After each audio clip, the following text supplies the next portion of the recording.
Last night, I had a roundtable conversation with a company that manages over $5 billion worth of real estate around Australia.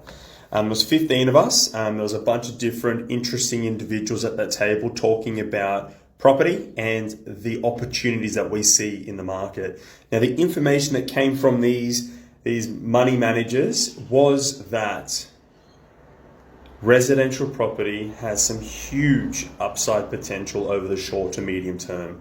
This is off the back of the really low levels of supply. If you're paying attention to the market, build costs are at astronomical rates at the moment.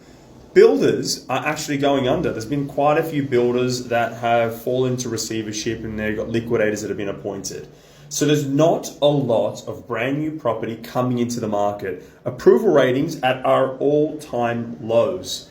So when you've got low levels of supply and you've got demand coming into the market, there's about 200,000 migrants that are coming into the country over the next couple of years that all need places to rent. There are also, the government is also going to expedite the amount of people that have migrated here looking to get their permanent residency.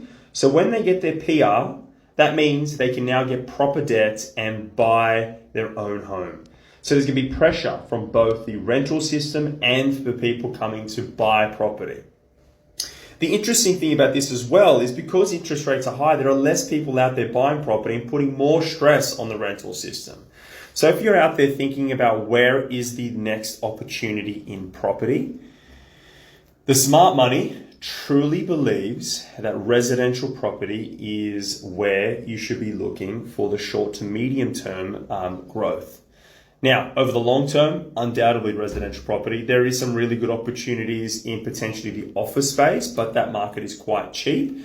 Commercial, there are opportunities here and there, but as a broad market movement, resi property, houses, townhouses, and apartments. The other thing I'm going to touch on in another video, I spoke about this about a year ago.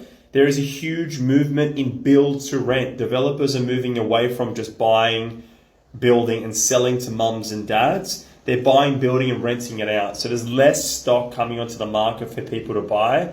More and more institutional money is looking to hold on to the developments. Mitsubishi, the car company, is doing their first build to rent in Australia. If that's not saying something to you, then I don't know what will. Happy investing, everybody. Have a great weekend, and I'll see you all later.